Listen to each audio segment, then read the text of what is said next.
Good evening. Welcome to the Norton Board of Selectmen's meeting. Today is Thursday, August 29th. Let the record show that 4 members of the board are present, along with Town Manager Michael Units. Mr. Michael Flaherty is on his way, second traffic. Would everyone join me in standing in Pledge Allegiance to the flag, please? I pledge allegiance to the flag of the United States of America and to the republic for which it stands, one nation, under God, indivisible, with liberty and justice for all. Thank you. Okay. First order of business is appointments and resignations. We have a letter from Mr. Zach Tillis, who wishes to be appointed to the Community Preservation Act Review Committee that we formed at our last meeting. So there are no objections. Chair will entertain a motion to appoint Mr. Tillis to the Community Preservation Action Commission. So moved. Second. All those in favor? Aye. Aye. Unanimous. We have a letter from Kathleen Ebert-Zwoski, also looking to be appointed to the Community Preservation Act Commission. She's been very active in many town committees in the past. And Chair will also entertain a motion to appoint Ms. Kathy Zwoski to the Community Preservation Act Review Committee. So moved. Second. All those in favor? Aye. Aye. So, Brad, before Yes. we move on, this fills the 2 spots that we talked about the last I meeting, believe right? it's 5 Yes. now. Yep, Awesome. yep. Great. Okay. We have an appointment of Michael Maloney Jr. as a water sewer technician in the Water Sewer Department. Hello, Mr. Maloney. Hello, everybody. I'm Michael Maloney. Maybe you could tell us something about your background and... I recently worked at Wheaton College as a plumber, and I worked for the water department before that for about 2.5 years. I went to Wheaton for about a year, Okay, and I'm happy to be back, hopefully. okay. Mr. Conway. From Michael Units, Town Manager. I hereby notify the Board of Selectmen that, in accordance with the provisions of Article 4, Section 2B of the Norton Charter, acting in my capacity as appointing authority, I have appointed the following individual as water sewer technician, Michael Maloney Jr. Said appointment was made on October 12, 2019, in accordance with the provisions of the Norton Charter, and will be effective August 27, 2019, unless the Board of Selectmen votes to accept or reject the appointment prior to that date.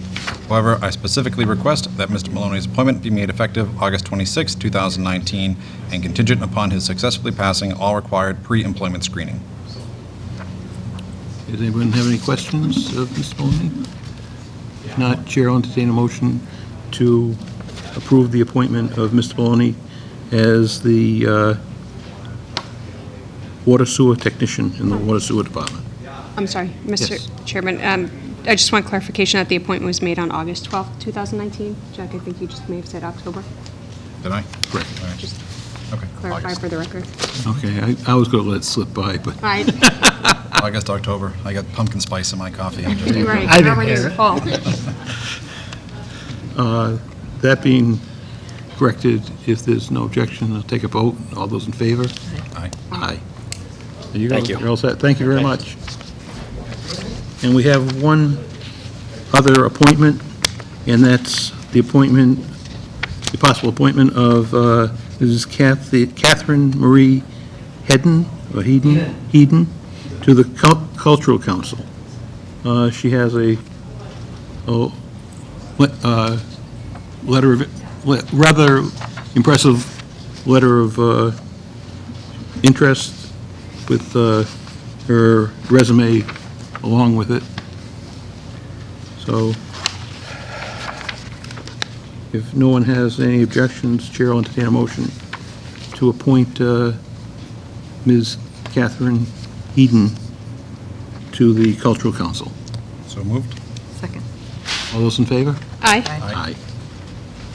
Okay.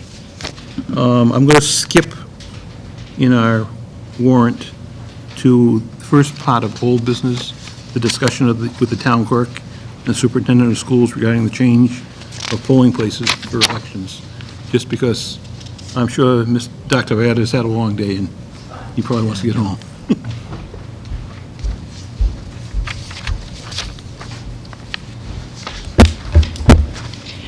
Okay. After you. You got no choice. Only kidding, only kidding. As discussed on our last meeting about the change of the polling place, we are going out of the high school. I went, and Wade Lazat took me to the middle school and took me to the Yale School, and I was fine with the middle school, but a few people said, why not the Yale, because we've had elections there before, and they felt that the parking would be better.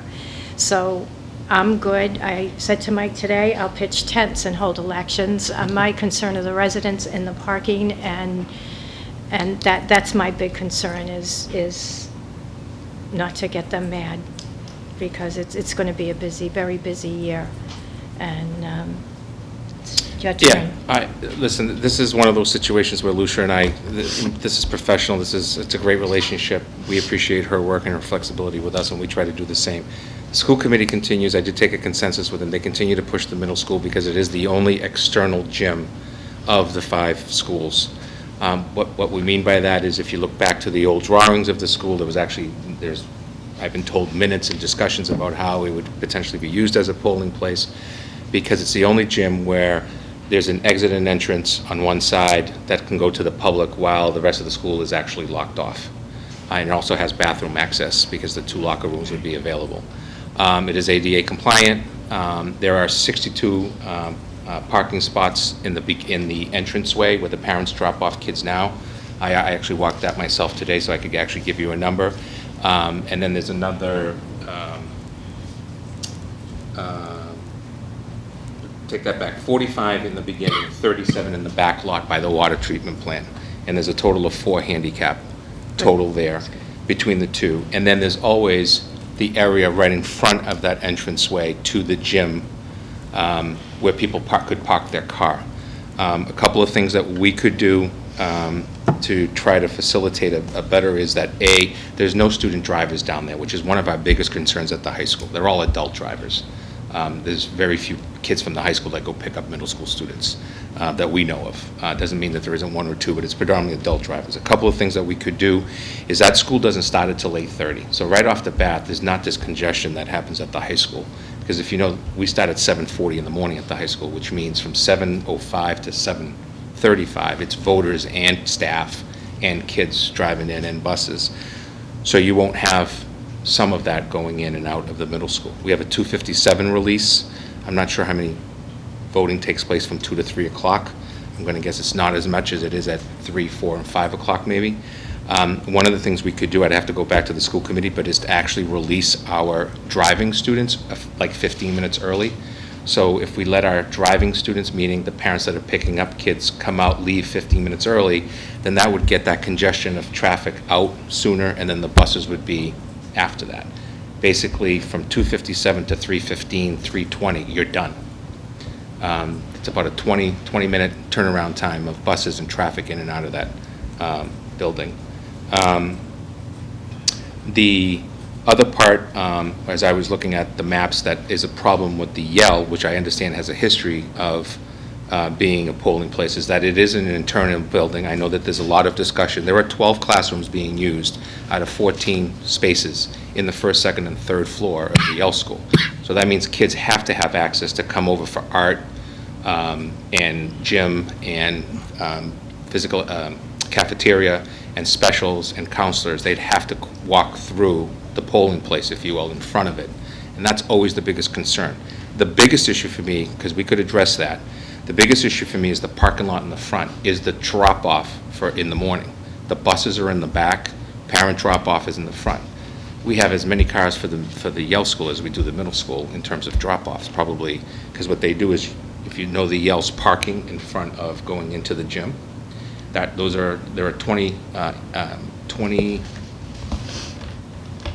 are 56 parking spots in that front area and around the circle, not including my office area, which we could also park somewhere else if we needed to. But the problem is, where do the parent drop-offs go? because they're double lined coming in. They actually go all the way out, as you probably know, to 123 on some days. So the issue would be you would have a parent drop-off or a bus drop-off if we flipped it, which we don't right now. It's just a bus, it's just a parent drop-off, and you would have voters going in and out. And there is no walkway really, unless you come all the way around the building, which I don't think the adults would want to do that. So the other part of it is, if we're expecting a lot of voters, and I don't know the last time the hay was used, I'll defer to those that have the history, but that's a 5,500 square foot gym at the Yale versus an almost 9,200 square foot gym at the middle school. And what's the high school, So Jim? the high school's a little over 11,000. The issue with the high school gym is that it has 4 access points that are totally connected to the rest of the building. And so, although I would agree with the chief, because we've had this discussion, that when you have 4 police officers, it's a pretty safe place. My teachers and my students don't feel that way. I feel it's safe. I think it's actually pretty safe that day, because I have 4 to 5 officers with guns in the building. I don't rarely. But our staff and our students feel very differently, and they've been very vocal about it, including the student body, about feeling that it's not safe for them, and people are walking around and so on and so forth. The only other option is to close, which some of my colleagues in the area do. We always close for the presidential election. So next year's calendar will show that Tuesday of the election, regardless where you're going to have it, we're going to be closed, because we always know that that's a huge election. This past spring, correct me if I'm wrong, No, Lucia, you're but correct. it was a big election this past spring as well, or bigger than was expected, or was a fall one. I can't remember which one it No, was. it was the state. It The was the state one. state last fall. So Yes. what happens is, the state doesn't come out and tell Lucia what the dates are. If you remember last year, this past year, we had a primary on the opening Tuesday of school, Right. because the state had changed the dates because of the religious holidays. Our calendar's already set. So the concern is, if I have to close the building for a special election, a state election, a local election, a presidential election, I'm closing school for 4 days. That now, with snow days, that causes some concerns. We already go to school on Good Fridays. We've already eliminated that year-round as a day that's not off unless it's parental and student decision. So we're kind of caught in a, how late do we actually go before we are worried about snow days and so on. We do it for the presidential election. We'll either flip it with the PD day or just have it completely as a day off, because we get that day. I don't know how the town's going to vote on moving your local elections to Saturdays. That's not going to be a problem for us. We just have to keep the public out, the renters out, if you will, the people that use the gyms. So those are the thoughts. You know, from my perspective, my biggest complaint is always going to be 4, 5, 6, 7,000 people coming into a building. On an election, I have to try to at least put forward that I have to go with the place that has the less entry into the building. Anyone have any questions? I do, but please, Mary, go ahead. I just have 2 questions, Dr. Baeta.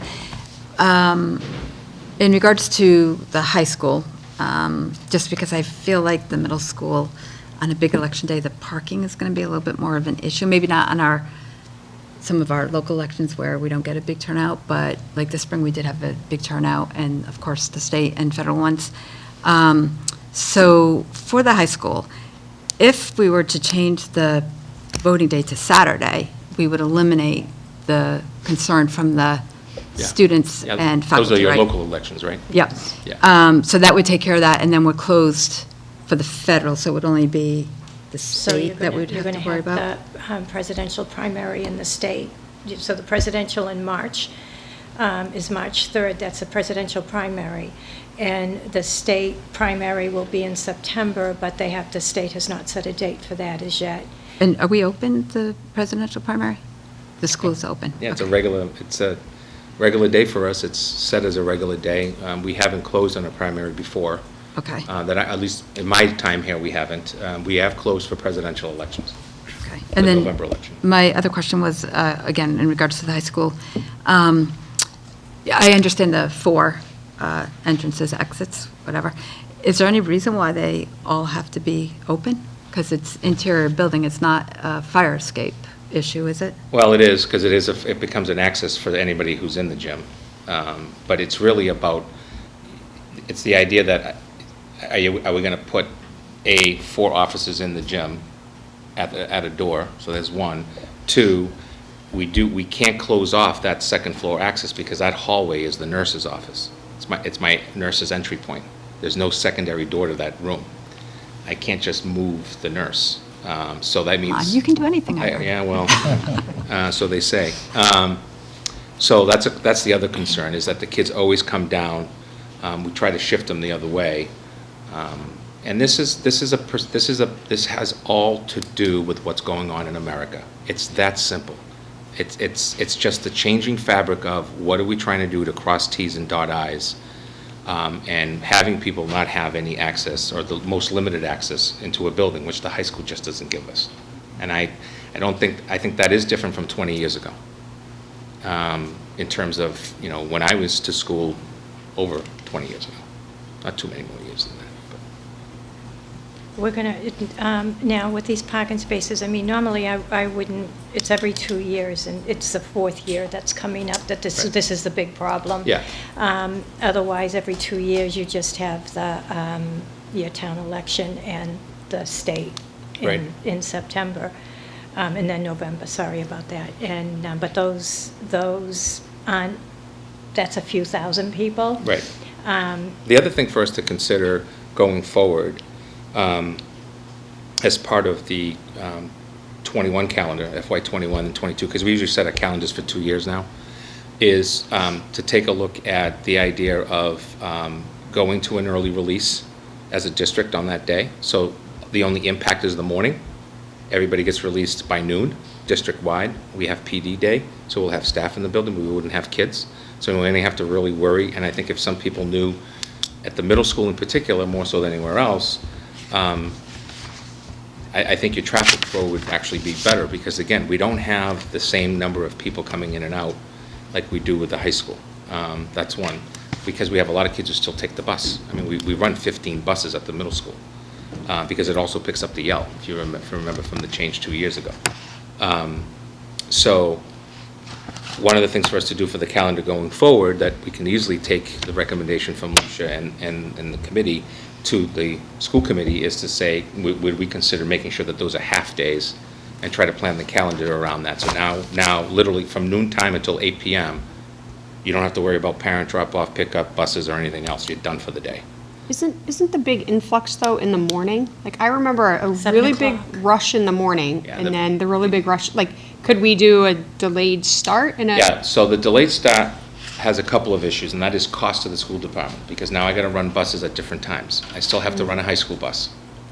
And so it becomes, if we're gonna budget for it, and it's approved, and it's fine, then, we could potentially do it. We also see an attendance issue with the late start at the high school.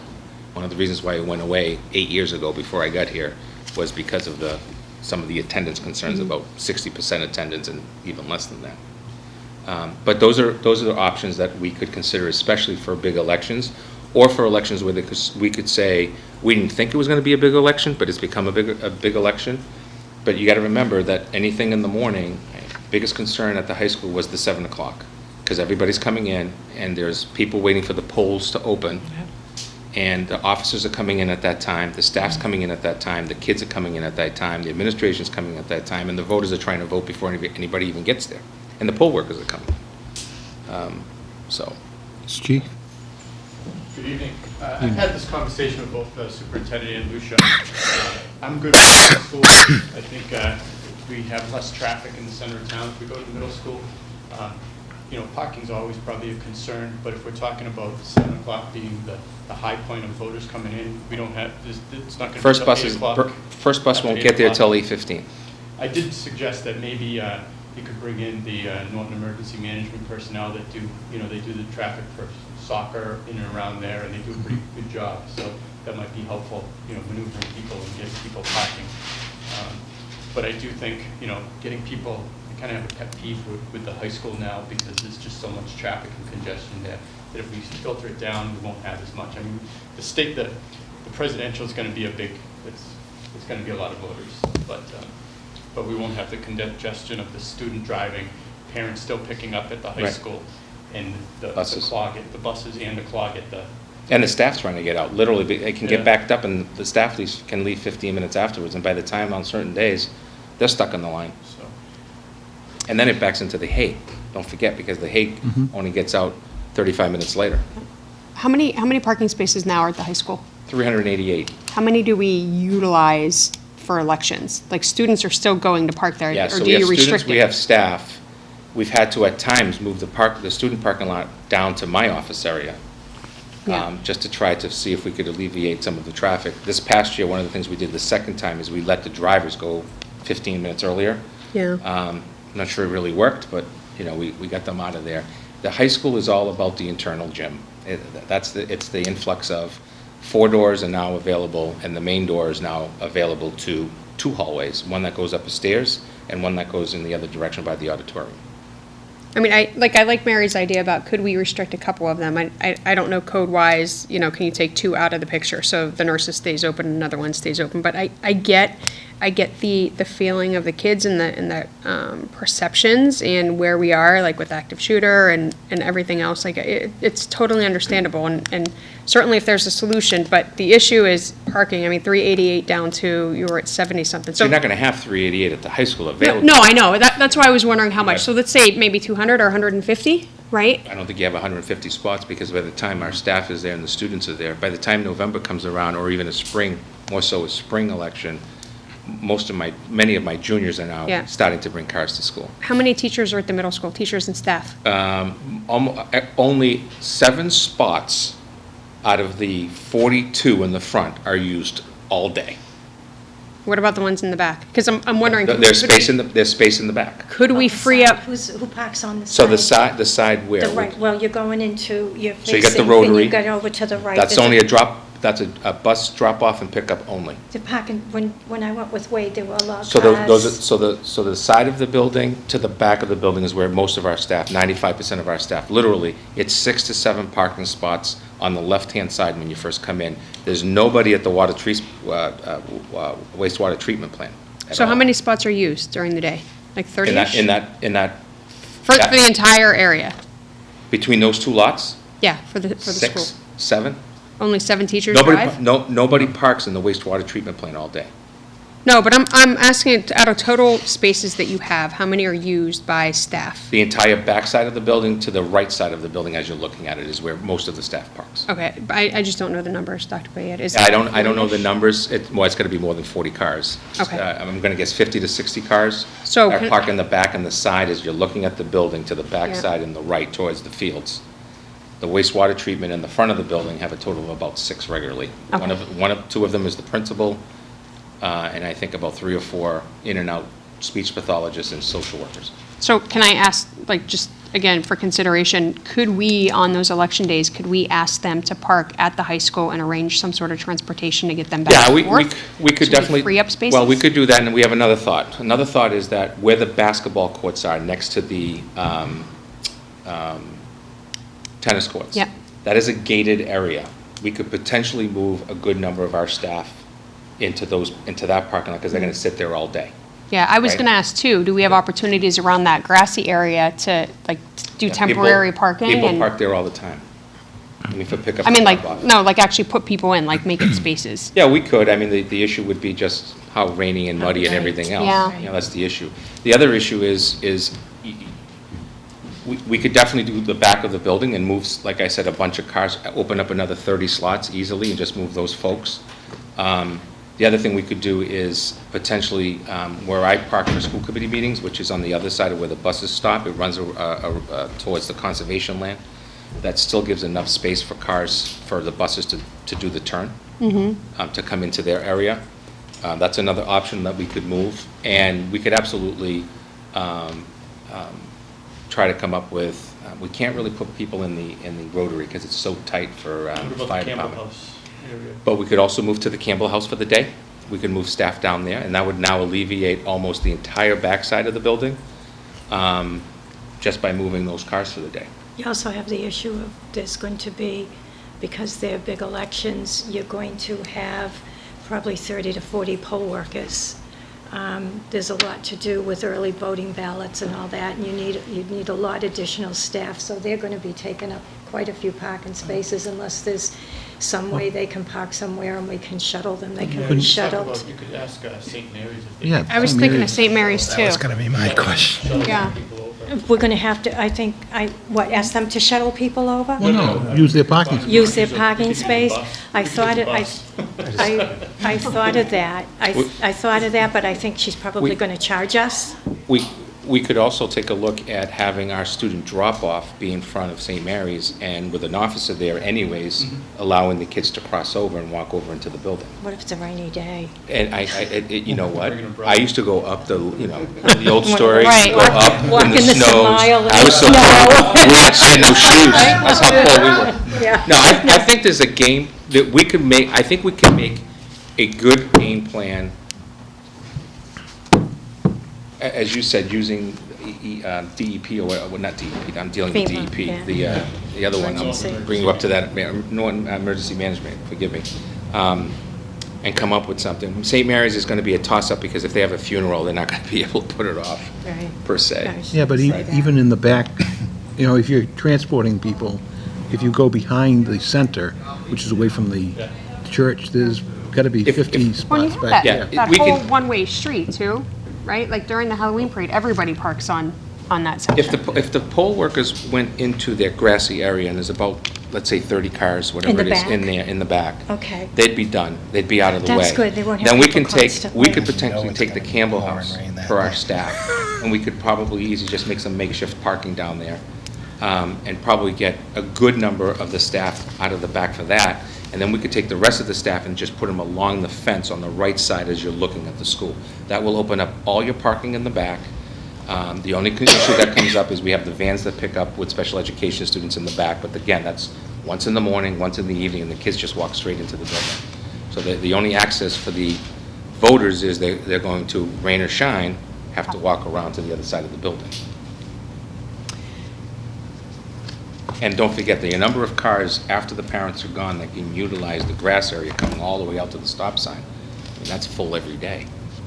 Mr. Chairman, I actually think that the pros for using the middle school outweigh the pros of the other schools after hearing you guys all talk about it, with the exception of the parking. So I think that your idea of working with the Norton Emergency Management Group, is great. And I think that if you guys could make a commitment that, there would be some sort of plan in place, that there would be temporary parking along the grass or whatever would be allowed. We can get So signs. that we don't have, changing the location is going to be an issue, of course. And then to have people frustrated because either they can't get in, they can't get out, there's not enough room on the side to get by the cars, whatever the issues are. If we can make it a seamless transition for the voters, I actually do think the middle school is the best location. Yeah. But my only concern is 70 parking spots with, a couple hundred people coming in an hour for Yeah. the big elections, but At the end of the day, I guess it is what it is. I mean, wherever you go for an election on a presidential or a presidential primary, you're going to run into Right. parking. Plus, you guys do a great job with the early voting. You get a ton of people. I early know, voting. and I For a small antici- community, you get a I- ton of people I for know, early voting. I anticipate it being much bigger now that early Especially if voting's they out there. think they're going Have to run into a to deal with parking. problem. Right. And, I think the lack of parking kind of balances the traffic that you hit going in and out of the high Don't school. forget, for the presidential election, we are going to be closed. Right. Right, so that big one is pretty much taken care of. You don't have to move anybody around except find the parking spot for the polling folks. We're not gonna be there. We won't be on site. We're probably just going to be closed, or we'll do our professional development at the high school that day. But that's what, like, we anticipate like 6,000 people. Like now we're really, I'm anticipating at the polls, the presidential primary, there's nothing set with the legislature about early voting. That's there, but it hasn't been decided yet. If it's early voting, it's gonna decrease, I believe, by a few thousand of those who are going to the polls. We've got just over 12,000 registered voters. The last presidential, I believe we had 96% of those that voted. Only because of the way the country is now, it's going to be busy elections, and right. so if there's no early voting for the primary, then I'm going to think, my head's going to go along the lines of 9,000 or 10,000 people going in to vote. the presidential, the last presidential, we had 3,044 early voters, and now that early voting is a thing now, and people are aware of it, and people are loving it, I'm not going to be surprised if we take 6,000 people through here. Okay, so that'll alleviate. So that'll alleviate half of the reduction in registered, spaces. right, so it should ease up.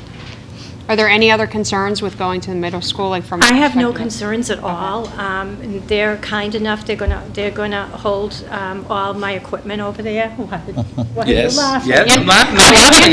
Yes, we will. We will do everything we can. You know, I know they've always been very accommodating, and I can't say enough, and I've always let Dr. Bayetta know that his guys are fantastic, and they're so helpful, and they just do what you want. It's a great working relationship. It is a great It's- working there's no- relationship. We're all, If anybody says differently, they don't know what they're talking about. right. I mean, and I'm with Mary, if we can make it work, like, the one thing we don't want to move it, have it completely, like, blow up in our face, and then have to move it back, right? Yeah. That's just gonna create confusion, so, I mean, I know you have the school committee to talk to, you're gonna have, you know, your teachers to talk to, like, we also don't want to, Well, we got a commitment from the staff in terms of moving to the middle school a year ago. but did you tell them that they might have to park somewhere else? No, but you know what, I'm not worried about that. I mean, this is a one-day type of thing. Exactly. You know, I mean, I'm dealing with an issue right now in another school that's a lot more Yeah. of an issue, and they're bending backwards to make sure that it's good for kids, so I think they'll be fine. And I also just want to say, because I think, Mike, was it you who brought up about the building at Wheaton?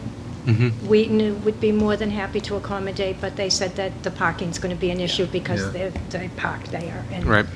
So that's, I think there'd be fewer parking spaces There. at Wheaton yeah. than there would at the middle school. I mean, Park Recreation Center. So I was telling Mike, it's in legislature that they're looking at allowing elections to be held in places that serve alcohol. So- That's not. Vote early, vote often. So I said to Mike, I said, oh, well, good, we'll get the chateau, and it'll be a win-win situation. Might as well. To answer your question, there are 188 parking spots at the middle school. Okay. So Oh, okay. if everybody's gone and we use the grass area, I think we should be okay. That's, Okay. again, I mean, people might have to walk a little bit further from their car to the building. during the day at the high school, they're walking a pretty good distance. Yeah, I Yeah. know. When's the first election that would be held there? March 3rd, March 3rd? yeah. Okay. And just so you'll know, it's going to cost a few $1,000s to notify the residents, because we have to by law send notices out to them. So, All those in favor say aye. all those in favor say aye. So, And then should we consider, like, extra signage so people know, like, Most when you're parked definitely. on the other side, they yeah, have to walk I'll around? get and- together with Joe, Wade, and, Right. Okay. and we'll decide what signs need to be done and where they'll go, so. And also the information sign at the Yale school, just telling them. Yeah, once voters the don't- decision. Don't come here. Right, once all the decisions are made, we can constantly roll the change of the Right. polling place way ahead of time and then do it consistently. As Exactly. we get up to the date of the election. Right, and I'll put it on the emergency alert system also, it'll go out there. Yeah, we can also do it with the 2400 that we have. Okay, Just simply say the voting places, I'm not pushing an election, I'm just simply saying there is an election. That's legal for me to do. Yeah. But no, I think as long as we also have a lot of signage in the middle school, because a lot of people aren't familiar with the Right. the flow of traffic in there, and where to park. Any other Just make questions? sure if it snows that we clear that area, because if people are oh dear trudging God, through. please don't say that. Are there any other questions? Do we have to change the voting location? Is that something that has to go in front of town meeting? No, Okay. no, that's why they're here, because we're gonna tell people where they have to go to vote.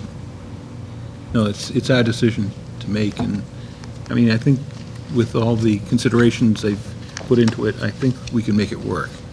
And I think, other than old people like myself, who are used to going to the same building and only know which precinct they're on because it's in the same place in the gym, other than that, I think it's gonna work out. I'll remind you. Well, it used to be when I was in the Yale school, I knew which end of the gym I had to go in and then which side. because they actually used 2 precincts in each end of the, Correct. Yep. and the classroom across the Yep. hall was precinct 5.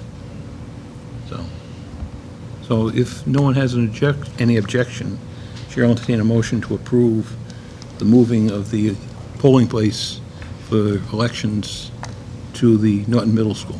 So moved. Yes. Mr. Chairman, do I have to second it for discussion? I can't remember. Yes. Okay, second for discussion. Okay. Definitely in favor of it. I'm just wondering if maybe February-ish, you guys could come in. As a reminder, we get information out there, but also with what the relationship is with the emergency management and how the Yeah, parking is going sure. to be handled. Yeah. Any other questions or comments? No, I imagine that same information, you get it out online too. I'm sorry? That same information, like if you guys have, I would imagine you'll have diagrams, right? I'm Yep. thinking diagrams, that we make that available online as well, like whatever information we draw can get for diagrams? people. Yeah, we can get, we can, to be quite honest, if we get it done quick enough, I can think of the student who would do it for us. I'm serious, because he's done some other stuff for us with the buildings. But yes, we can absolutely get somebody to help to, put the traffic patterns together, any of that, just with arrows, so that you can plaster it all over the place. And I'll put something out. I think the mailers should go out in January. I don't want to get them out, so they forget about it. Right. I think January, we'll get them out, I feel we should get them out then. And I can start now on my town clerk Facebook and Twitter, just starting to put it out there that the polling place is going to change. I mean, but we'll go heavy on it come the first of the year. Right. We'll really. Yeah, and if you want to take whatever you announce and just give me a copy of it, we'll put it on our Facebook, our Twitter account, and Okay. it's just informational, All so we right. can do it. There's going to be a couple that are going to go to the high school. There's always going to be some. There's nothing you can Right. do about I'll probably be one of those. Depending how they vote, we might tell them it's the right place. Okay. So if there's... I'm we sorry, I have one more question Okay. for the chief. Do we anticipate, or do you anticipate right now that you would have to have more officers by moving their location, or? We have to look If we at- did, it would be very minimal. Okay. I wouldn't anticipate it. I mean, right now, I think we have 3 inside the high school, so I don't You think we wouldn't need need 3. that. So, You have to, by law, have one in the polling area, in the polling yeah, place, so. Yeah, but the way we did it now is we have 1 in there, and then we have 2 Two out basically there, blocking yeah. off the car roads. Right. Yeah. So we won't have, I don't think we'll need that. Might need another officer out for traffic, but probably, if we need another, it'd be 1. It wouldn't be a big deal. Okay, thank you. Good. Are you stretching, Peter, or do you have something to Yes, say? yes, I'm in the middle school today, and it's checked out because it's a lot of parking spaces, so I believe that's gonna be the perfect place for an election. There you go, We agree. Peter. With that being said, So moved. all those in favor? Aye. Unanimous. Thank you very much. Thank you very much. Thank you. Mr. Chairman, if I may Yes. comment on another issue that the school department has happened real quickly, just for the I don't public think I want to record. hear it. So that you know, we do have a window project. The Hayes come up with some issues of asbestos incident that took place late last Thursday. DEP's involved, Department of Labor Standards is involved. The consultants are on board. We now have a full HAZMAT situation taking place on the full second floor, and staircases and elevator, first to second, second to third. We've had to move all 12 classrooms. We're currently having classrooms in the cafeteria, library. The business office is closed down and moved into an old closet. That room is already, everything's set to go for Tuesday, except materials and supplies, which still are going through the cleaning process. So our teachers are all just, all 4th and 5th grade parents have been notified multiple times. Today they received another email as well. So all are safe, we're in a good situation, but I just thought it was important to share that with you so that you have it in case you get questions. Feel free to utilize my name for folks to contact. Can you tell me, was it ceiling material? It was. We have some significant questions about how that came about, considering that the number one issue that I've been stressing since this project started was I wanted the full abatement of every window. Instead of going window by window and testing, which could take forever and more expensive, we basically prepaid for that, if you will, as the bid. We've had no issues until this happened. It's now a full review of how did it happen, why did it happen, but at the same time, we got to get the building up and running. So, thank you.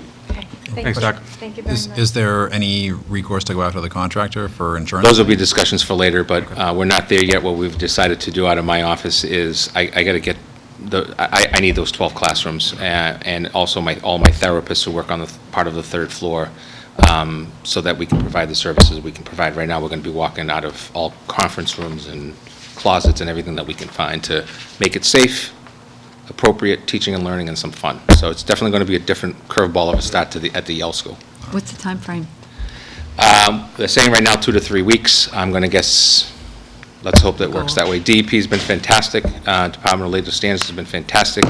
It's been a little slow with some of the response, but we met this morning and put together a communication plan on how to move that forward. Any other Okay. questions? Good luck.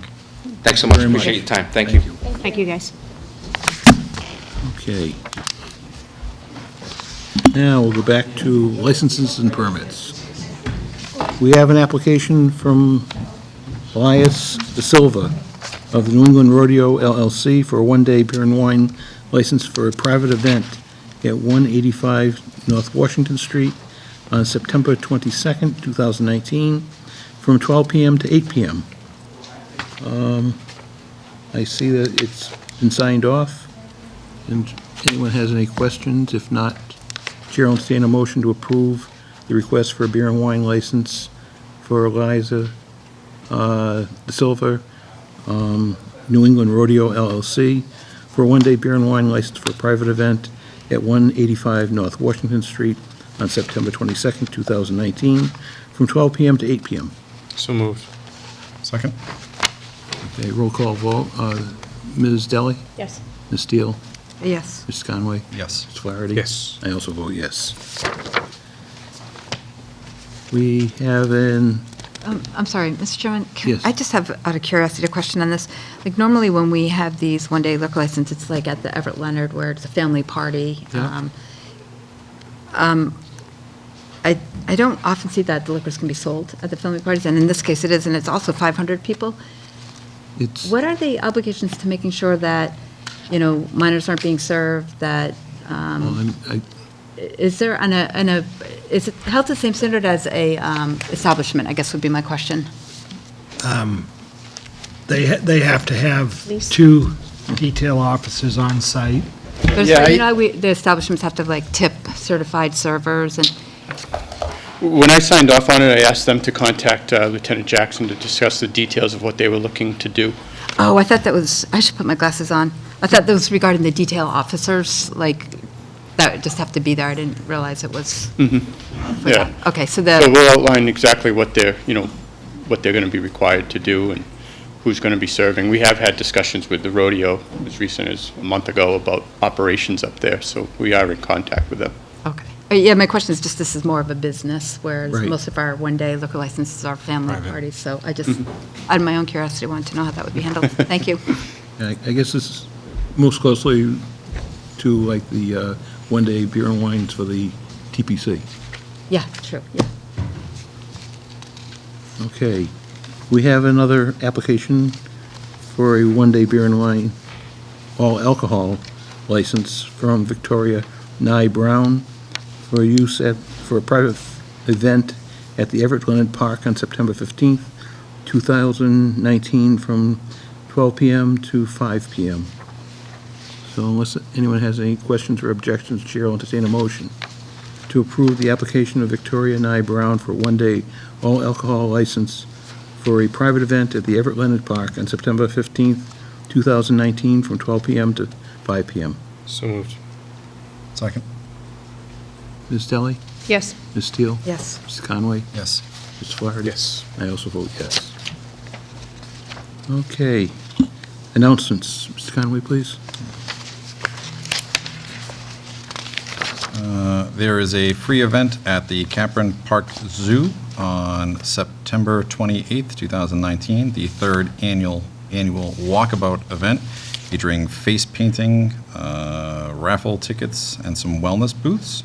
I don't know if they're looking for spectators or for people to participate, but if you want interested in registering, 508-236-8025, and the rain date is September 29th, 2019.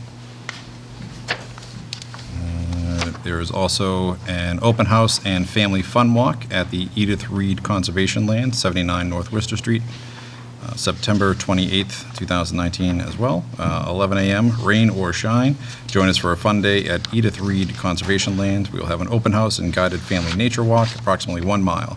Bring your lunch and stay for a picnic. So they'll have water and snacks, DJ and raffles, dogs on leashes are welcome. Looks like a great day.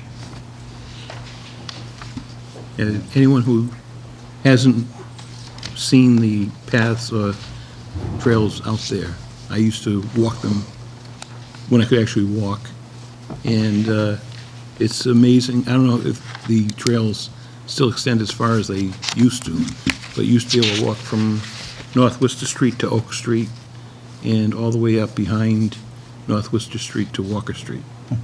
They have trails to go, and actually you could walk down to Finberg, Camp Finberg also. Oh, yeah. So it's very extensive trails that were out there. Excellent. So, One other item, the Norton Master Plan 2020 is holding a discovery workshop on a very busy day, Saturday, September 28th, 2019, Norton Media Center, 184 West Main Street, behind Home Plate. 9 to 10 a.m. will be donuts and data, an open house event to discuss master plan maps and data. 10 to 11:30 a.m. is visioning. So Norton residents and business owners launch the plan by sharing your input and insights. So come be a part of developing the future of Norton. just one observation on the cover sheet.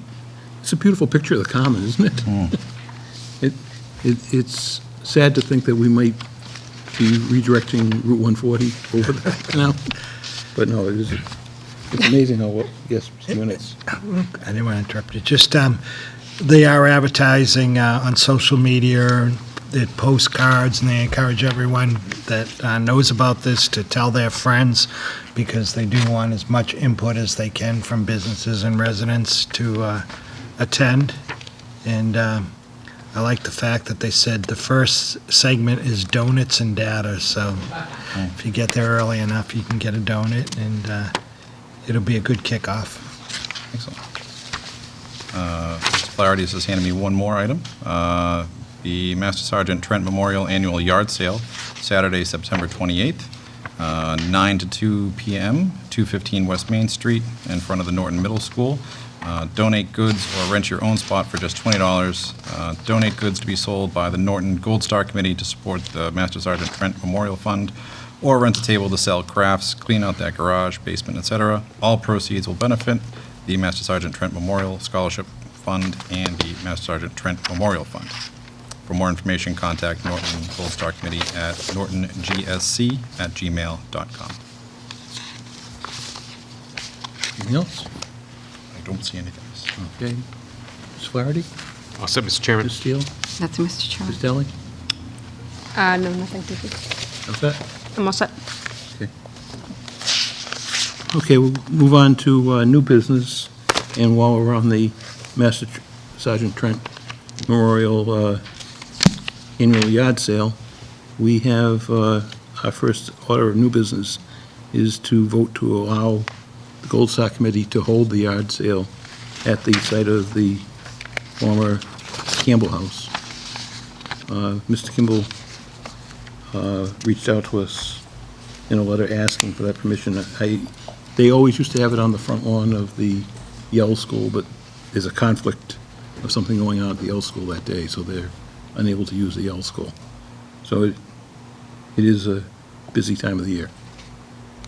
So unless there are any objections, Chair will entertain a motion to approve the Gold Star Committee's request to hold its annual yard sale at the Campbell property on Saturday, September 28th.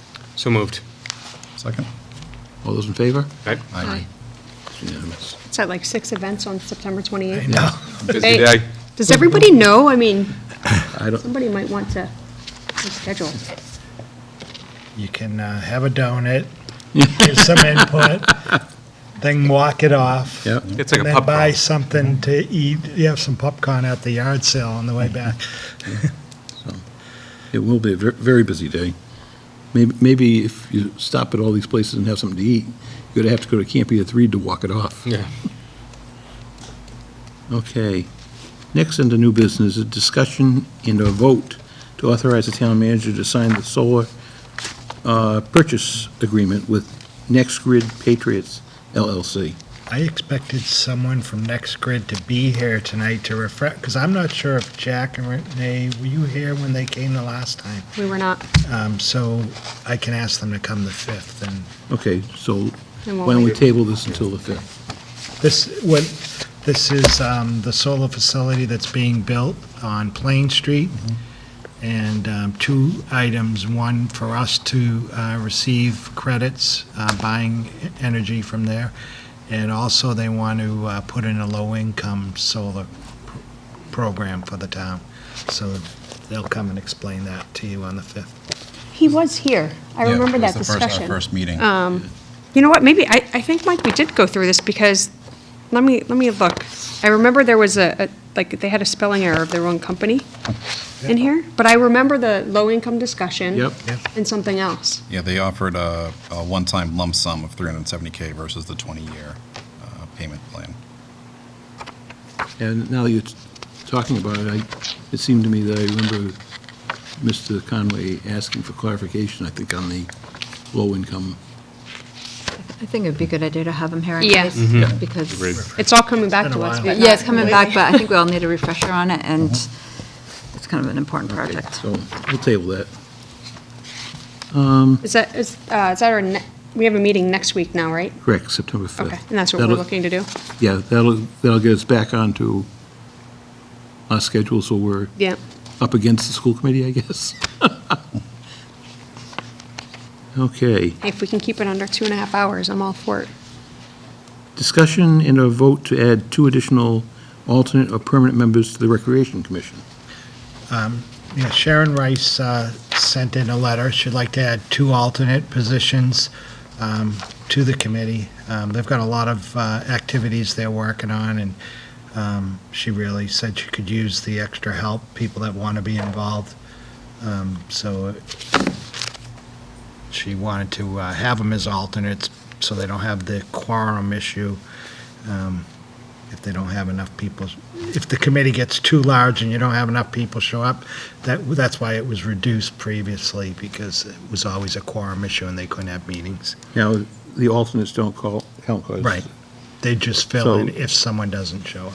So, I mean, technically, we could, right now, just add 4 alternates, because that'd still be less than the total number of the committee. Yep. And that way, if she has more people show up wanting to volunteer, why not give her the rope to lasso them with? So, it's up to you, but we can, whatever the board's pleasure is, we can vote to add the 2, or I would say by adding 4, we'd add 6 alternates, which is below the number of the permanent members. What's our standard for size? Like, isn't 11, Usually, The biggest- our only standard is the fact that it's usually always an odd number, because you don't want tie votes. But, I mean, if she's got people that are interested, I want her to be able to invite them in and say, yeah, we have space for you. How many permanent members are there? There's 7. 7? Okay. And Mr. So- Chairman, I think the rec commission's just a little bit different than some of our other commissions, because they have so many activities going on during the year that they actually need extra hands, whereas, some of the other committees and commissions we have, they don't really need volunteers Right. helping them get through their course of business, so. Yeah. And Sharon's doing a fantastic job, and if she needs more people, I think we should just support her in Yeah. any way. I agree with Mary on this. Yep. So it's up to you. Do you want to give her the 2 she asked for, or give her a bonus and... Mr. Chairman? Yes. I move that we add 4 additional alternate members to the Recreation Committee. Second. Any discussion? Seeing none, all those in favor? Aye. Aye. Unanimous. I wish we could throw money away like that, Yeah. around like that. Well, we can't, we just, We don't have it to throw. we'd have to raise and appropriate before we throw. But, No, we'd have to print it. yeah, well, fair enough. Okay. Under old business, discussion on a host community agreements for retail marijuana establishments with Chief Brian Clark.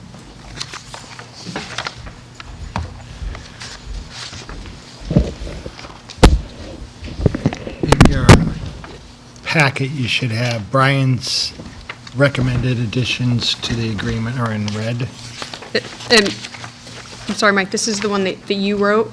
Right, this is the template that you had? Yep, and Okay. then in red is Brian's additional. And what? We don't have color. Yeah, we do Oh, go we in a do? couple pages. Do you have it on page 4? Back, it starts. Page 4. What about page 6? Page 4. No, I got gypped. I don't have any red. Oh, you don't have page 2? I do. Jen had one up. Thank you. Save the day. Okay, got it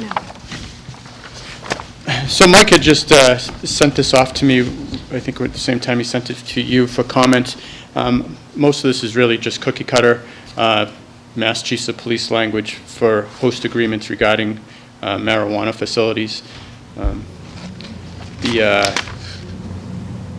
The couple additions that I added was just to be cautious that, you know, we may see an increase in police response or calls for service to an area. Certainly over a period of time, the first few years, we may see that. There's no data yet that specifically says that in Massachusetts. We kind of look to Colorado for examples of that. I mentioned, I know there was language about in the agreement of reimbursing the town for A-RIDE, which is Advanced Roadside Impaired Driving Enforcement. It's like a 2-day class. It's a free class, but it would, you know, there'd be overtime expenses.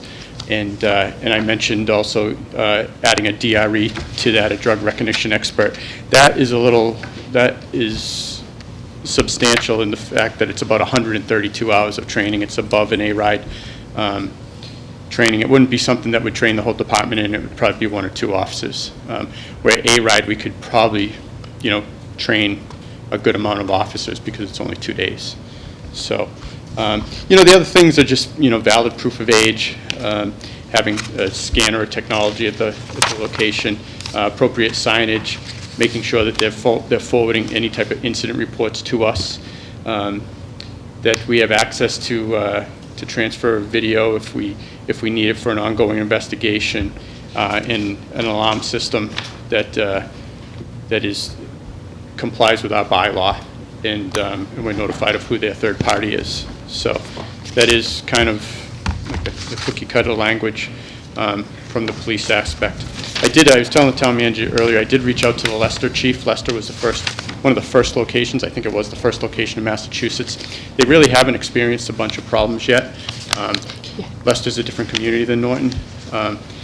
They actually said that most of the calls for service they get there are for motor vehicle crashes, believe it or not, by the clientele that are going there and bumping into other cars. It's kind of what they're, which I wouldn't see that. But, you know, I think we can expect to get some public use, public consumption calls here and there. We are getting it now, especially with teenagers. We'll get people calling that there's teens using it. We'll get calls for neighborhoods that people are growing it. You can grow 6 plants. If you have another resident in your house, you can grow up to 12, but it's a little convoluted. So we do get that, you know, calls like that in a few areas of towns. So, you know, just quality of life issues in general. When I talked to the chief in Leicester, he actually brought up a point that, you know, talking about like an operations plan, if we have this, that we'll have to have like a protest area, because they did have some protesting that went on there. I didn't really think of that. But it's kind of what I had from the police perspective. Any question? Yes, please. Just a question. So one of the things that they've been looking at, well, so let me ask 2 questions first. You said it's standard from what the police, I'm sorry, I forgot what you referred to it as. Yeah, from the Mass Chief's perspective, the Massachusetts Chief of Police Association perspective, I reached out to John Carmichael, who sits on the Cannabis Control Commission for the Mass Chiefs, and we talked about, you know, language that we want to make sure that we, you know, from the police perspective, what would be addressed in the host agreement. And that's what I was worried about. Is it in line with what's in the Cannabis Control Commission's guidance? Yes, it's funny you say that. So when I talked to the Leicester chief, their host agreement, which I told the town manager I have a copy of, theirs did pass the muster at the Cannabis Control Commission.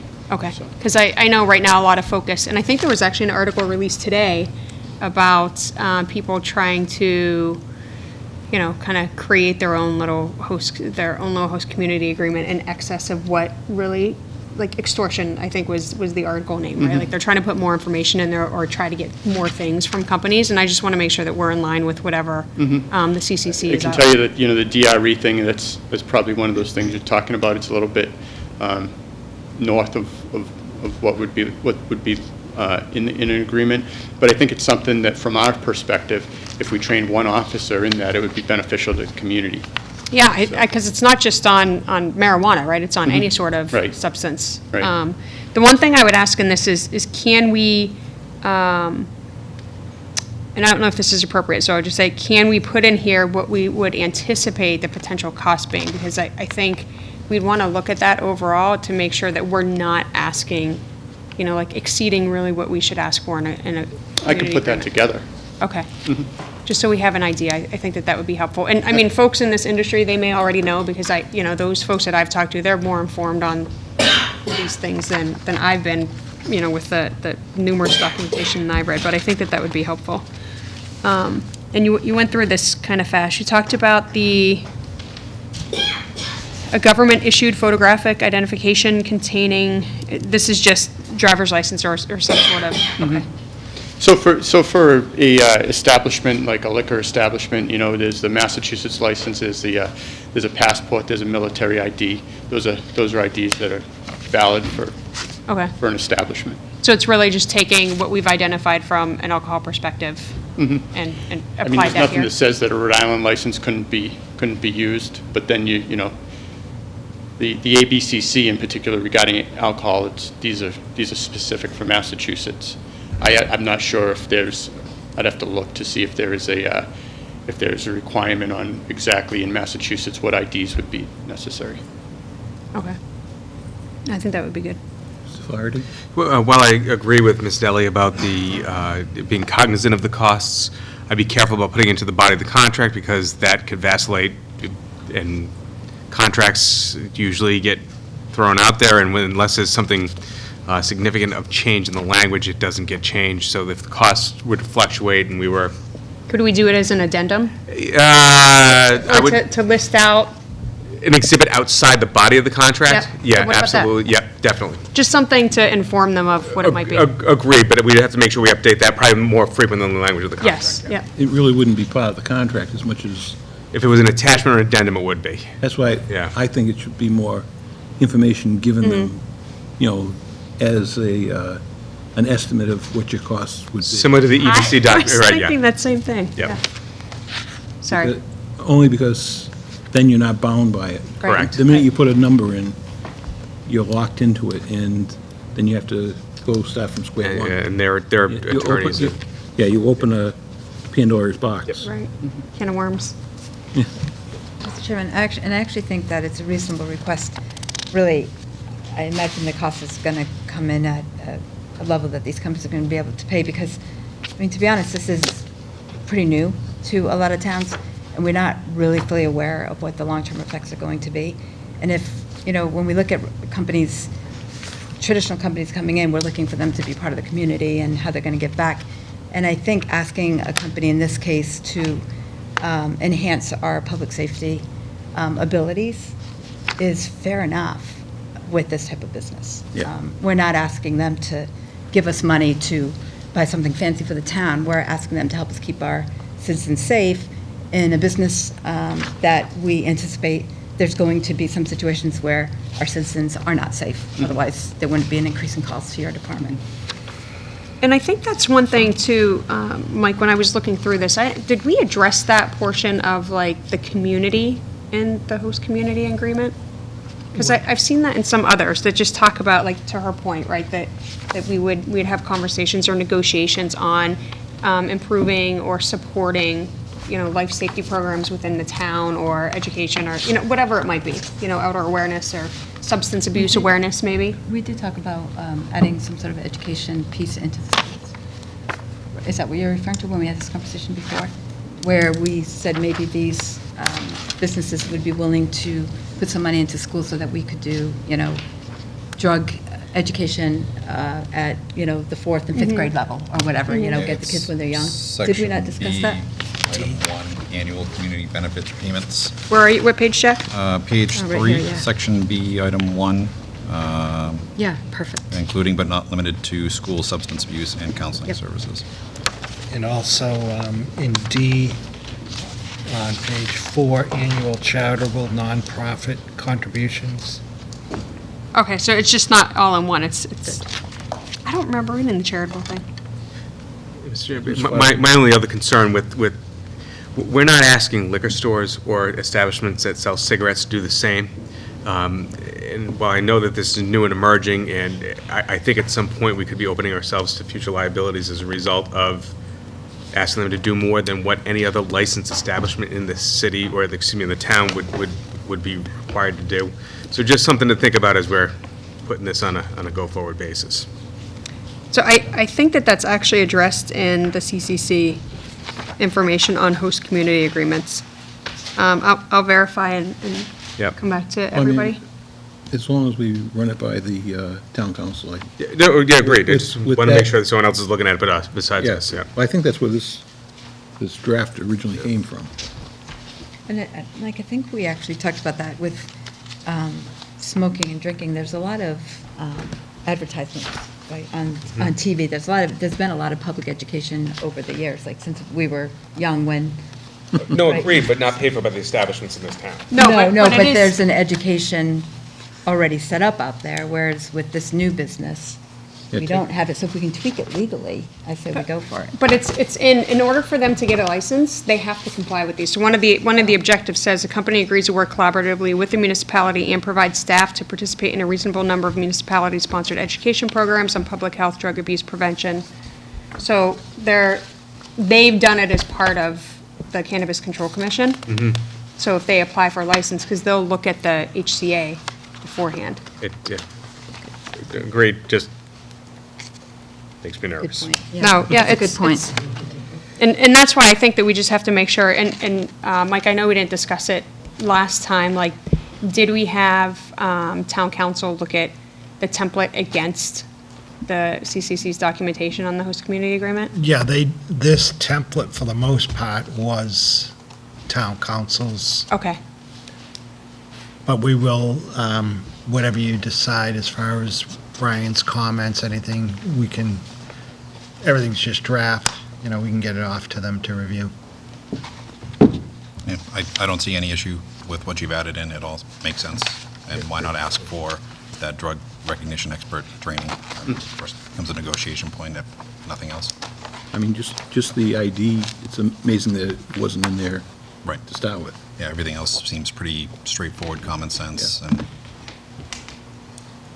yeah, and some of these things, like the alarm system, I mean, that's in the CCC. It says specifically it can't be lock and key, it has to be electronic monitoring.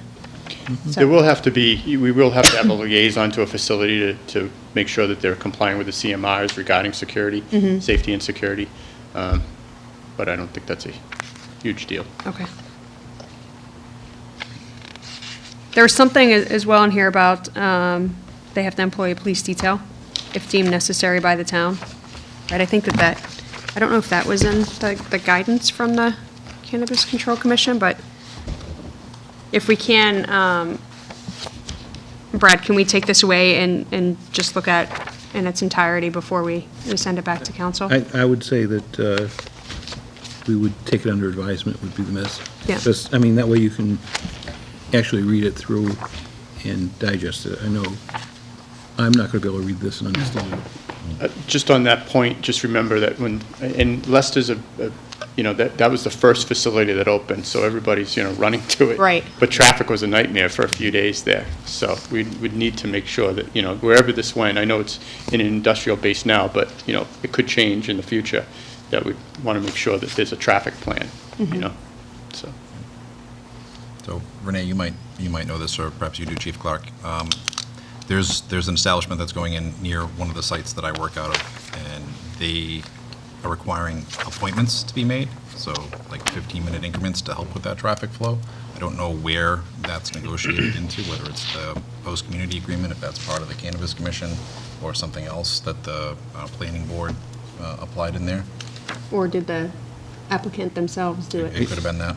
I think personally, just, seeing news reports and stuff like that, it seemed like it was the applicants themselves were instituting it only because of what happened with the first ones that opened. Yeah, I mean, but now they're There's more of them. scattered about, so it seems to be, Brookline open, no issues, Yeah, many of them. it's not open. hidden, it's not Brookline's hidden. was, I think, was open was- before as a medical It was a medical, yeah. facility. Yeah. Yeah, so I think they had probably better control of it. But, I mean, several have opened since, and, of course, the first couple that happened, the, drama in the media is going to be increased, but I think it's worth, the other thing we should consider, too, like, to understand the traffic, especially if it first opens, is what other establishments have opened around us. Mansfield just approved, I believe, an applicant or approved something about 2 months ago. Yep. The Board of Selectmen did, so there may be other things, too, that would mitigate that a bit, but I noted it, I think that we should definitely keep it in there and have that discussion with any applicant. So would you want to table this to our next meeting, or do you think that gives you enough time? Or Yeah. possibly with the chief's edits, maybe we should forward this to town council? And that way we could get a report back. I'd like to look at it first before we go to town council. Okay. If that's okay. I mean, we're meeting next week. Can we table it till next week? No, that's fine. I just thought, I didn't know how quickly you wanted to move Oh, this quickly. through. Very quickly, Well, but, that's why I was saying, if you wanted to forward it now, and we can always forward again after, and find out, they might have, they sent us this template, but maybe they have feedback on other host community agreements that they could suggest other edits. right. And I don't know when this was created, too. Like, has That's anybody, right. has anything changed in the, That's what I mean, so. at I'm least- fine with that, then. At least we still tabling it, but at least if we ask Mr. Units to forward it to town council to get their opinion on the edits proposed by the chief. Yep. And find out, have they seen any other additions or corrections to the template that they had sent us that we should be aware of, Yeah, Yeah. I'd appreciate that. I think that's a good idea, Brad. Thank you. okay? So, thank you very much, chief. Thank you. Thank you so much. Actually, Chief, can we talk Juniper Beach before you step away? I know it's Sure. not on there. You had responded back and said that you're going to do some enhanced patriots. This weekend, Labor Saturday. Day weekend. Did you look into the possibility of ticketing cars that are there after hours? I know Mr. Units reached out. I don't know if that was a separate discussion. Yeah, so we regularly are in that area, and I'm not going to say we write a lot of parking tickets. I don't think that there's a lot of cars there after hours. Okay. But we definitely regularly patrol that area, whether there's a car there and it's just leaving as we're getting there, we wouldn't ticket that, we'd let them go. Sure. So, Okay. but the officers are down there on a regular basis, All right. so. And there was also discussion of possibly putting a gate across, Mike? Do you know if Yeah. Keith came back with feasibility on that? Not yet. Okay. But we'll be out there Saturday from 11 to 3 with the fire department. Okay. Excellent. Wear your life jacket. And we're going to put that as a capital request for the, At the hovercraft. Thanks, Chief. Thank you so much. Paul Schlager Boathouse. So if you could forward that to town council. Yep, Mike, thank you, too, for reaching out to him ahead of time to have him look at that. okay. Okay, next order of business, discussion on employee recognition. Mr. Units? Jen worked hard preparing a list, and it goes up to 25-plus years. I don't know if you want to go 25, 30, 35, 40, how high you want to go. And so you can look at it and come back and think what you want to do as far as recognition of employees with so many years of service. And So what's the highest? You have 25 plus here. What was do you remember? Carol, yeah. Yeah. who'd you say second? Carol first, and is Benny second? There were some 40 years last week. Yeah. Fire. Yeah. Yeah. The new deputy chief has Oh, right. been here for 45 years. Oh,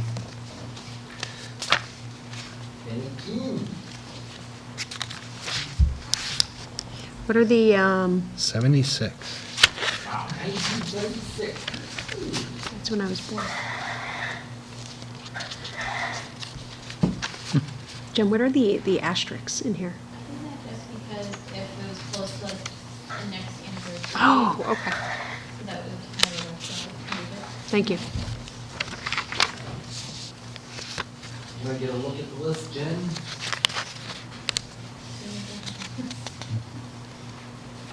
I'll just leave it back.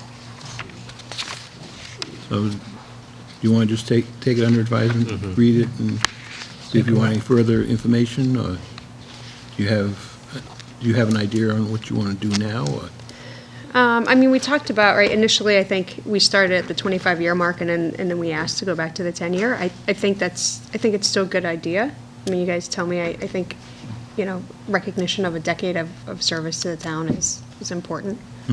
You know, from perspective of when, I know when this was first brought up, you know, I was thinking of, even if it's something where we just issue a certificate and have some, you know, public recognition, or, I mean, I'm up for anything. I just think it's important to, you know, show appreciation and just a simple thank you to those people who've been working for the town. So I'm open to any sort of ways that we can provide recognition if we do it differently based on the, you know, the schedule, like 10, 15, 25 years, and it's something different for each of those, or it's all the same. I mean, you guys tell me. Yeah, I think, Just a certificate of appreciation, like, yeah, I don't think it needs to be any, like, a monetary impact to the town. I think it's just sending a sincere gesture of appreciation for the folks that have spent so much of their working lives with us. Mr. Chairman? yes. So, I don't know what you guys think about this, but what if we just made it part of our Springtown meeting every year, that once we open the meeting, we would acknowledge all of the employees who had worked for whatever the benchmarks are. That might, If they come, fine, and if they don't come, then that, but at least there's an audience that's bigger than if we were to do it here. Yeah. And my we can fear actually- is, we can actually fit the people. right, exactly, yeah, right. And then the other thing is, you know, it's just nature of the way things run in towns. You know, once you have a board that is not, changes, and maybe this isn't a priority for them, if it's something that we're just doing in selectmen's meetings, it could easily be forgotten about. But if we Yep. make it as an agenda item on every Springtown meeting, and we just recognize our town employees for, we just, like the fire department did it just fine the other night. Right, yeah. What years did they use, do you remember? They used I think they went 10, They did do 10? up to over I have my point here 40. in the car. Do you? Okay. But it's not, it won't take much time at a town meeting, and I think then they Right. get kind of a little bit more of Well, I mean- recognition. We don't even have to have them come forward, even if they could just stand. That's what I'm saying, just stand up, and then you can, whatever, Round of applause. put a certificate Yeah. on their desk or But something. also, we could include their names in the town report, Perfect. you know? Right, just as a yeah. page, Brilliant, yeah. But yeah, right after we dedicated, whoever Yeah. that's dedicated to, so. Well, we could add, you know how we have co-dedications? Mhm. One dedication could be to the following employees for their length of service. Yeah, That's why Brad gets the big this- bucks. yeah. Is there a reason why we wouldn't do it at fall meeting too? I mean, how many times do we, right, it's in the same year. So if they're 10 years in April, I mean, I mean, it- We just yeah, did it once. otherwise we're getting, I mean, it might make more sense to have it in the fall town meeting, you know, going forward. Only because the fall town meeting, usually, the agenda isn't as heavy Let as alone, yeah. the May. What do you think? But once a year is Yeah. adequate, but that's Yeah. just my No, I opinion. mean fall or spring, sorry. Oh, I think the spring is a bigger meeting. I think it's a bigger spring is deal, a yeah. bigger It's a lot meeting. more well-attended, I yeah. can't see it taking more than 10 minutes to read a couple names. Yeah. Okay. Okay, so why don't we go forward with that idea then? No, I think that's a great idea. And then maybe on the service anniversary, we actually like, provide them with, to your point, like a certificate at their desk, or, Well, I mean, we could recognize them that night and then have the certificates we could sign and have them Yeah. forwarded to them. yeah. That's great. Okay? So a standing agenda item for us on our meeting is to sign, or no, they would be in here, right? Yep. We'd sign any upcoming Right. definitions. I Yep. think that's great. Thank you guys for putting this together, and I'm sure that you had a lot of data mining to do and Yeah. things to flip through. Okay. So, we don't have to vote on that, we just have to have it done. Great. Because we're not gonna do it, we're gonna let Jen do it. Right. Just better do that quick. Yeah, I was going to say, you know. Well, no, I we're was getting one thinking in that, but I didn't know if it was September or appropriate. Okay, town manager's report. Just, you have a list of articles. Some of them are just placeholders and standard articles. Anything that, you know, a lot of them will need backup. We don't have much on them now. We do have like 4 petition articles, which is very different for us. We usually don't have that many petition articles. How do we know which ones? I saw one that said petition. There are more. Oh, I see 2. 1,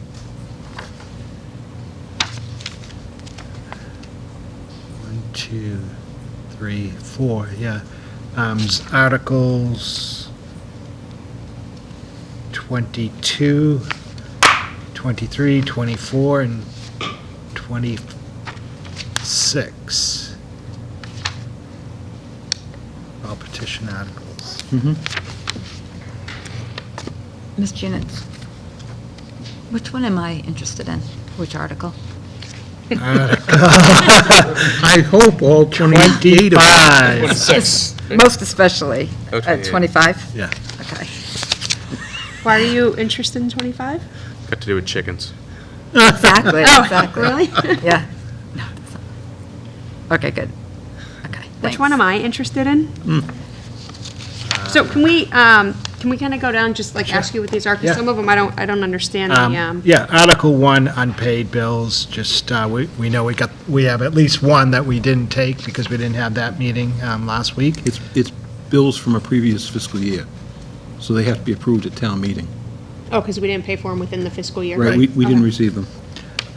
Number 2 would be any departments that have anyone that they know is going to be retiring, to set aside money for any separation expenses, that sick leave buyback or vacation that they'll owe them.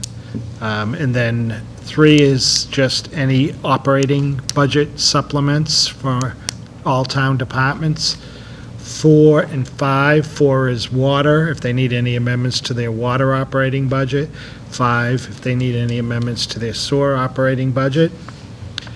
6 would be to put money into the capital improvement fund. 7 would be any amendments to the capital plan that was approved in May. 8 would be, is a placeholder in case the TIF moves forward. 9, the cemetery commission, when they were developing the new cemetery, hired an expert to work with them on their bylaws that hadn't been reviewed in years, and came up with new bylaws, and town council says by state law, they have to be approved at town meeting, so that would be on the warrant. 10, we put in so that we can be proactive and be ahead of the game on the bike trail. For any easements, we'll review what happened out on 123, so we know what the appraisal, the review appraiser, and any easements may cost, so we can put money aside for that. Was that what the surveyors were out doing this week? I heard some people were. Were they out there at the street intersections? Okay. 11 and 12 are just placeholders, people that we've been talking to about possible parcels of land that they'd be willing to sell to the town if necessary. 13 would be the actual conversion of all our streetlights to LED. It's, I don't have it in front of me, but it's approximately $450,000. It's like a 3-year payback because we'll save so much once they're converted. And Mike, can I just ask you, so I know that we approved something on this, right? Yeah, we approved, The cost for the devices? we hired the, we approved the hiring of the consultant that designed the plan, Okay. and they went out and did the RFQ for companies to, Okay. So then like step 2 goes to town meeting? right, Okay. to, thank you. to actually hire that company that they recommend out of the RFQ. 14 is a placeholder also. If the building committee, there's 70,000 that was put aside for a building envelope study previously that wasn't expended, and they may want to use that to look at parcels going forward. I can clarify that Yep. if now's a good time. Yep. I believe they intend to keep that 70,000 for the building envelope study. Okay. And request funds from that, the pool One that point, remains okay. for that study. Okay. 15 will be submitted by the Water Department, so any funds that were unexpended for the Reservoir Street Water Main project, that they could transfer those funds to another water project, so they'll have to come in with information on that. 16 would be funding for our next phase of e-permitting. We started with the building, fire, and Board of Health, and now we'll be moving to conservation, planning, town clerk, and selectmen. And 17 is the money for the demo of the buildings abutting Cross Street at Reed and Barton. Mike, I'm sorry, can I ask Yeah. on this, the second part, should these be split into two?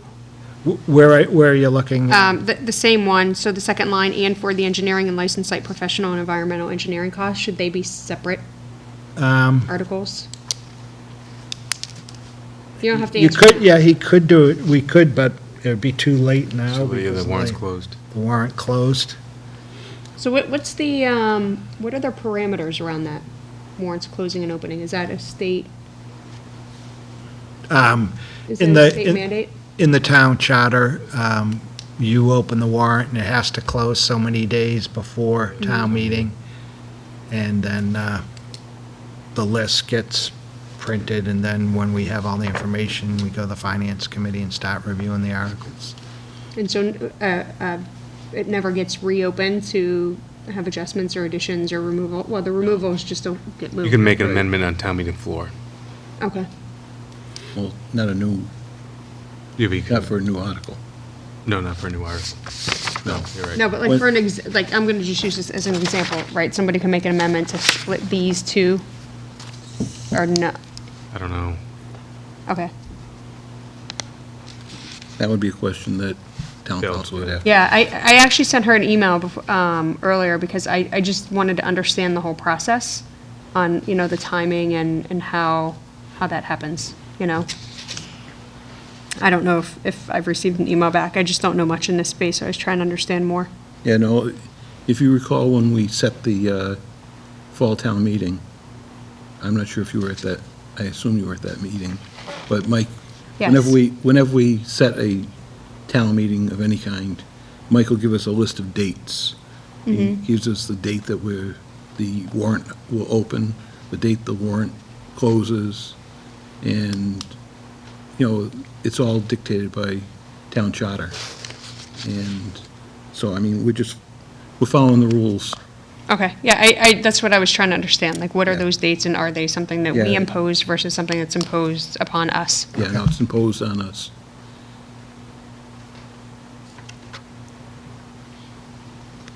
Um, 18 is something from the planning board that I have nothing in front of me on, so I can't exactly tell you what it is. 19 is just some slight adjustments we need to make on our stormwater management bylaw. 20 is a placeholder in case any changes needed in the personnel bylaw. 21 will come from the planning board, and I am not sure what that one is. 22 is one of the petition articles. It's, 21, Mike, is the marijuana. Oh, 21 is, I'm Yeah. sorry, okay. And 22 is a petition article to allow duplex dwellings and multifamily dwellings in a commercial zoning district by special permit. 23 is to rezone, that's a petition article also, and I believe it's the land, if you know where Smith Street hits 140, there's some vacant land right there, to turn that to village commercial. 24, I know generally what it is, but right now in our bylaw, gas stations aren't allowed in Zone 3 water protection districts. So I believe this would look to amend that to allow that. This is a petition article also. 25 is an article to rezone a piece of land that it abuts land on Main Street, West Main Street, to add it to the village commercial district. 26 is a petition article on town school enrollment assessment study. 27 and 28. 27 is, in 28, we have standard when we have free cash certified in September, and we know what we can put in our OPEB and our stabilization. Our OPEB, we try and put just a little bit more than we did the previous year to show the financial markets that we're making an effort, and stabilization, we're working towards getting to our 5%, so. So I have a question, and I didn't think about it until Dr. Bayetta mentioned it, but the voting changed to Saturdays, is that something that's supposed to be in front of town meeting? It will have to be in front of town meeting. I told Lucia we'll probably hopefully have another meeting before May and take it up then. Mr. Chairman, through you to Mike, I have a question on the petition articles 22, 23, and 24.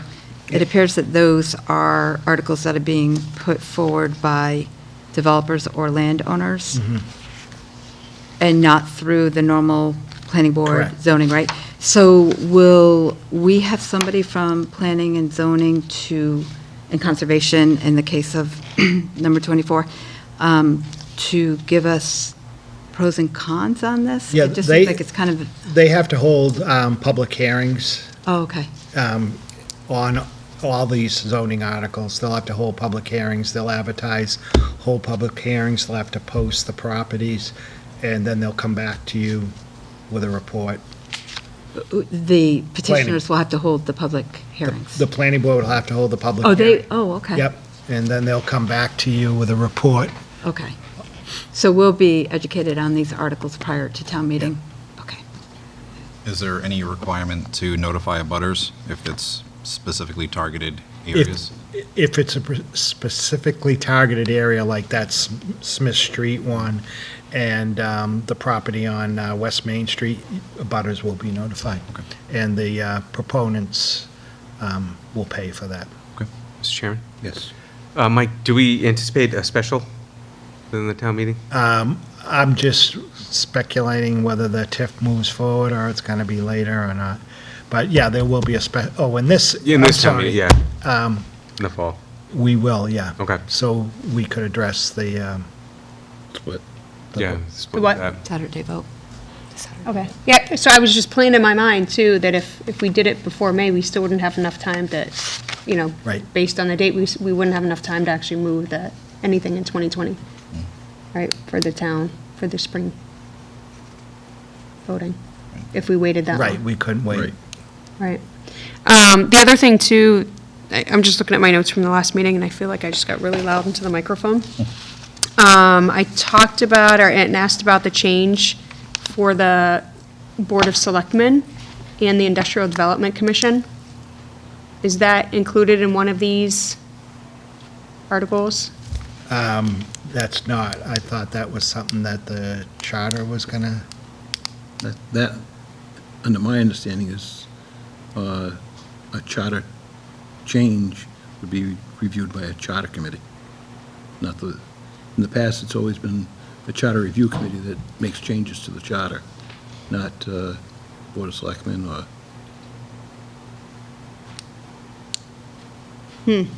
That wasn't my understanding from the meeting. I'm not saying I'm right, but that's my understanding. It's in the charter, so usually to change the charter, it's done by a review committee. Isn't the review committee, though, done every 10 10 years? Yes. I mean, like, we would wait a decade to make changes to the charter? In theory In theory, yes. and in practice? I mean, that seems kind of antiquated to me. We could find out, we could ask the question. Yeah. And if we can do it, we could put it in the special. Yeah. And if we can't, then we know it's charter. It does seem to me that it would be a charter concern, but maybe there's a legal loop that we can go through. Yeah, to get it. if we can ask. Okay. Because and the other thing, Brad, if we can ask too, right, we have the Charter Commission now, and I know we've had some discussion about what would actually have to happen in 2020, Correct. right? So maybe if we can ask, how would that relate to it as well? Like, would it be something that the existing elected Charter Commission would do, if that's the case? If we can just get some information on it. I know. I can't tell the elected charter commission what to do. but- No, I'm No, I'm just saying, saying, but like- they could definitely, right, like, if they're it gonna- would be a responsibility that they would have, if, well, it's not really their do responsibility, it. but they could easily address yeah, those things. okay. If we can just ask, like, what, Yeah. any sort of association or relationship that would have. But, we'll find, Mike was taking notes, so I assume he wrote that down as a question too. Did we, I know we mentioned the sound bylaw, I don't remember the conversation around it, do you know, Mike, I know you got some things from the planning board, do we know if that's included in there? Because I remember hearing this at a planning board meeting, Which one is that? a sound bylaw, that were one of the, No, that's not it. that's not in there, okay. Renee, you also mentioned changing the IDC to the EDC, and that was also flagged as a... Yeah, that was That was part of part of the the select select- board. Yep.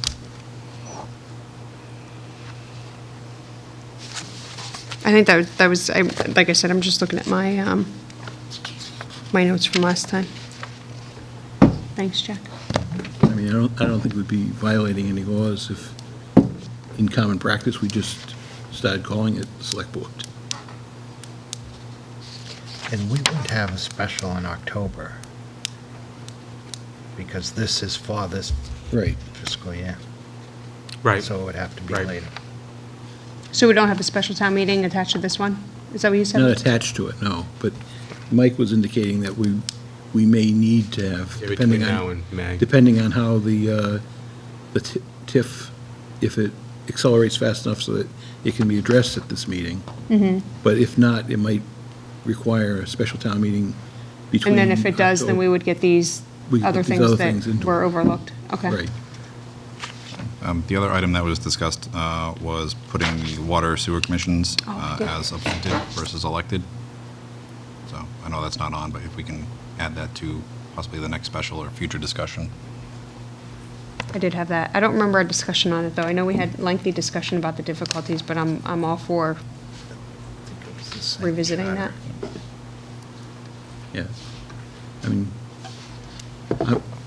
I think it's under the charter, but we can always put the question out there. And to be very honest, watching the rate-setting meeting, I don't know if I want to be in charge. Totally truthful, Yeah. but right now, I'm kind of thankful that it went down in flames the last couple of times. Yeah, that's not gonna be there. I'm off the paper and 6 years forward. But no, we can definitely look into those.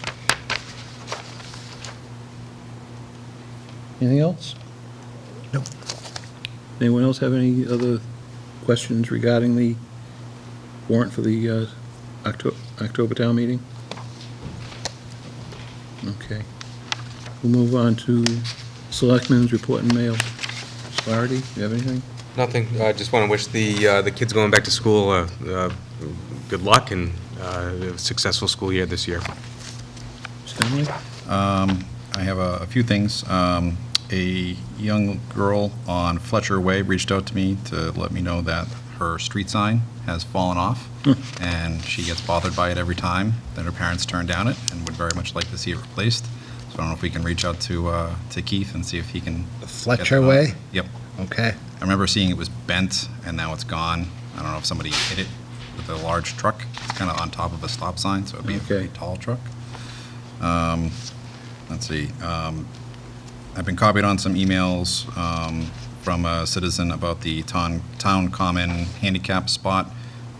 This individual has reached out to the state board and referred it back. So Mike, I can forward that to you to see where it stands now. I think it's sort of in a gray area now where the state doesn't have jurisdiction because it's town land, so it goes back to the local ADA coordinator, which I believe is Mr. Carmichael. Right. So I think we just need to close the loop on that with the individual.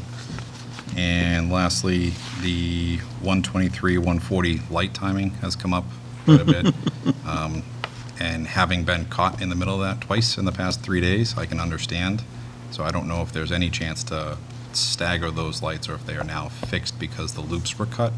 But right now, that interior light changes as soon as the perimeter ones do. So whereas before that lagged behind by about 5 seconds. So if you came through, you would not get stuck there. So I almost got rear-ended twice by folks that were trying to shoot through. So it's only a matter of time before someone's going to get rear-ended. I hope it's not me. I hope it's not anybody. But We can always reach out to Mass Highway. there seems to be some confusion between Mass Highway and Water Sewer Department and Highway Department about who cut the traffic loops and when and under what permit. So I don't want to try to untangle that rat's nest, but if we can do anything with the timing to just get that one off by about another 4 seconds, I think that'd go a long way.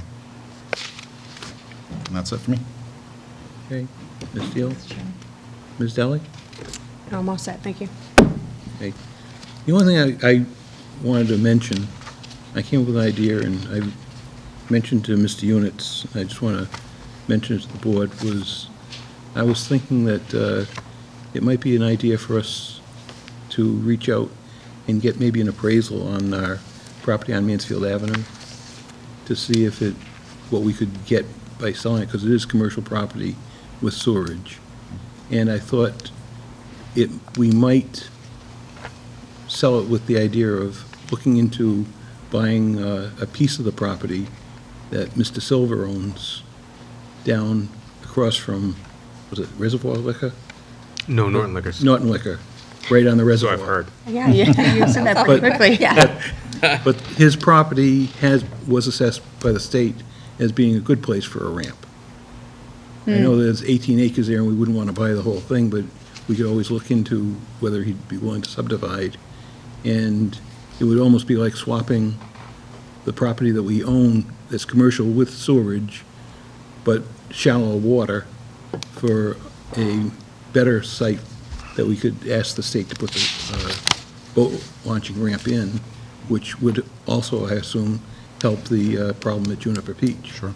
And that's what we talked about last meeting, right? The property that we own, selling that because we're not using it for its intended purpose. Right. And so then you're suggesting then with the proceeds that possibly look into buying a piece purchasing- of property where we could do that. Right. I think that's a great idea. And even before we, put our foot in our mouths and buy the property and not be able to do anything with it, Make sure. get the state on board with the fact that, Yeah. yes, if we own the property, they'd be willing to put a ramp in for us. So I just wanted to mention that to everybody, just to kind of get a consensus that it sounded like a good idea also to you. Yeah, Yeah, absolutely. definitely. So that sounds like it. Let's go find out. All right. Let's do it. Okay. Warrants and minutes. I will report that I approve payroll warrant AP 20-04 for the week ending August 10th, 2019. Warrant dated August 15th, 2019, the amount of $644,892.50. I approve payment of invoice warrant AP 20-07 dated August 15th, 2019, in the amount of $183,377.01. I approved for payment invoice warrant AP 20-08 dated August 22nd, 2019, in the amount of $1,716.47. I approve for payment payroll warrant PR 20-05 for the week ended August 24th, 2019. Warrant dated August 29th, 2019, in the amount of $1,384,262.74. And finally, I approve for payment invoice warrant AP 20-09 dated August 29th, 2019, in the amount of $476.69. I can tell you, just from my recollection, on that warrant that was over $2 million, there were two items of significance. One was around $900,000 for the school window project, and another one for approximately $900,000 for the water and sewer, the work they're doing. We have been sent for approval in minutes of the July 25th, 2019 open meeting, the July 25th, 2019 executive session meeting, and the August 8th, 2019 open session meeting. I'd like to separate them and approve the July 25th, 2019 open meeting and the August 8th, 2019 open meeting as written. So moved. Second. Aye. All Or yes. in favor? Aye or yes. Aye. Aye. Okay, and I wanted to approve the July 25th, 2019 executive session minutes as written. The reason for the executive session still exists, so even though we will approve them, they will not be released until the matter that they covered has been finalized. So moved. Second. All those in favor? Aye. Aye. Okay. Next meeting's agenda, we have David Patuk doing business as Chico LLC for a license to utilize by Curvan Lane Incorporated of 30 Charles Street, Needham, Mass. for an above-ground storage of fuel as required by Massachusetts Fire Code 527 CMR 1.0 as amended for fuel storage greater than 10,000 gallons at the property located at 184 Washington Street, South Washington Street. And that's all we have on the agenda so far. For that agenda item, will the applicant be coming before us to tell us what it's about? Yes. It's a public hearing, so they'll be here. Oh, it's a public hearing? Yeah. Oh, it says public hearing, yep. And then we'll also be taking up the tabled item of the discussion on the solar purchase agreement.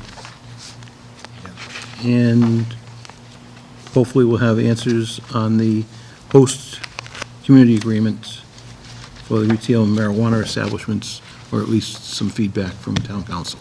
And Frank Fournier will be here for an update on the water treatment plant. Right, he's on vacation and couldn't be here tonight. Anything else? Seeing nothing else, Chair will entertain a motion to adjourn. So moved. Second. All those in favor? Aye. Aye. Thank you.